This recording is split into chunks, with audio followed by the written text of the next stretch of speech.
Good afternoon, welcome back to our Thought for the Day. Lovely to have you back with us. It's a lot of things have changed, haven't they, over the last few weeks? And one of the biggest changes that we've all faced, be it companies or even churches and family and social stuff, is we've all gone online. It's been the most amazing migration, really, of ministries and products and companies and services, and everything has kind of gone to Zoom or Microsoft Teams or one of the other many equally good platforms out there, I'm sure. And as a church, pretty much everything we've done, most of what we do has gone online, and we've been using Zoom to great effect. And actually, as a church, we've been giving thanks to God for things like that, and also the ability to live stream Thoughts for the Day and our Sunday morning services. But with Zoom has come a whole host of interesting new experiences for those of us that haven't really used it before, and a variety of things. But I came across a joke that details the stereotypical Zoom meeting for us newbies. So this is what an honest Zoom meeting schedule actually looks like in reality, and I'll read it out to you. 1 o'clock the meeting starts. 1 to 1:05, you wait for the host to get round to starting the meeting. 1:05 to 1:06, the group discovers virtual backgrounds for the first time and puts themselves in San Francisco or on some beach somewhere. 1:07, somebody in the group struggles with the audio. And then 1:09, that person finally says, after clicking buttons and logging off and logging on, let me try a set of headphones. At 1:10, everyone holds up their cats to wave and say hello. 1:15 to 1:25 is the actual length of the meeting. And then at 1:30, every Zoom meeting is ended exactly the same way. Stay safe. And then there's that horrendously long pause at the end of the Zoom meeting when everyone says, I'm going now, and doesn't have the heart just to click immediately, leave meeting. And the host doesn't know when he or she should just end meeting for everybody. And there's that slightly awkward silence as everyone's looking at their computer, trying to work out how to leave. But one of the wonderful sides of all this online stuff is that the ability to see the other person face to face. And actually from a social side, from a family side, it's quite wonderful to catch up with family and friends, and you say the same things, you have the same conversations, but it's a real treat at the moment, isn't it, to be able to look at them and laugh and see each other's expressions and smiles and just to sort of have that face-to-face contact, because that's the thing we crave, isn't it, that contact with the other people. And so Zoom and other platforms are providing and actually the closest thing to it.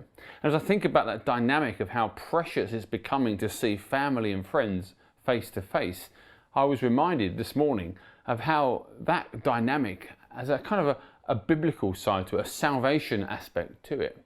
And I want to just share a few verses with you this afternoon, verses that actually take us from the Garden of Eden all the way to the New Jerusalem at the end of the Bible. History begins in the Garden of Eden, right in the book of Genesis. And those first 2 chapters of Genesis, or 2.5 chapters of Genesis, we get this beautiful story of how the perfect God, the creator of all, doesn't just speak the universe into existence. He then makes our planet, and then onto that world he creates all the life that we see, the beauty that we take for granted. Many of us have been enjoying afresh during this whole corona outbreak. And then in the middle of that earth he creates a beautiful garden, and into that garden he places 2 people, Adam and Eve, the very first human beings of which we are all descendants of. And those 2 have the most unique privilege. Unique because of what happens in chapter 3 and the entry of sin and temptation and rebellion against God. But they get to walk in that garden with God himself. And as they walk in that garden, they see God face to face. And it's the most incredible thought when you think of it, to see God face to face.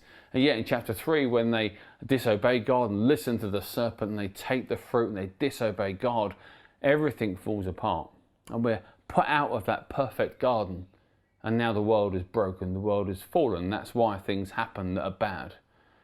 And that dynamic of seeing God face to face is lost along with paradise.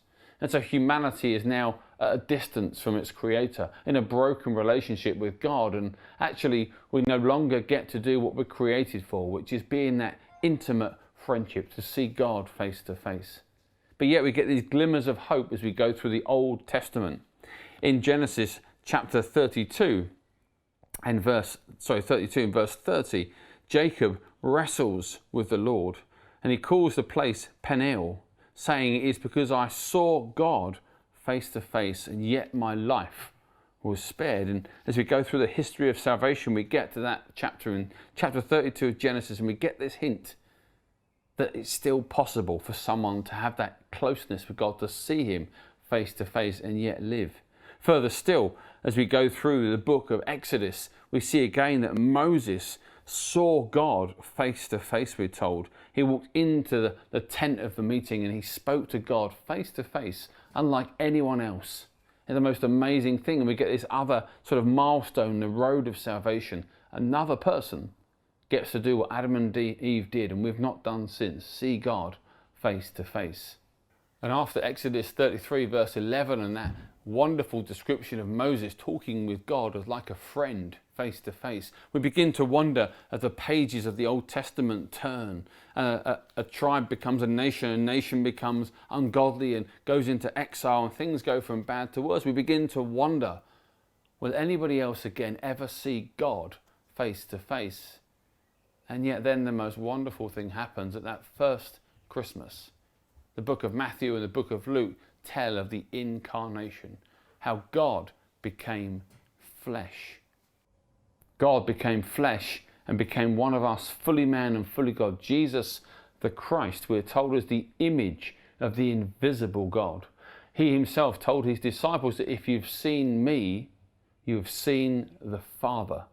What an amazing thing. And then Jesus becomes the embodiment of all of that salvation, hope and expectancy, taking us back to the Garden of Eden, reminding us that again it will be possible for broken humans, sinful men and women, to see the face of God. And then as the pages of the New Testament begin to unfold, we get this wonderful description by the Apostle Paul, speaking of the here and now and the not yet, the coming in the future. He says, "For now we see only a reflection in a mirror, then we shall see face to face. Now I know in part, and then I shall know fully, even as I am fully known." After Jesus' death, resurrection and ascension back to heaven, St. Paul the Apostle understands that what we see of God now is just a tiny glimmer of the full glory of what we will fully realize one day. One day we will see God fully.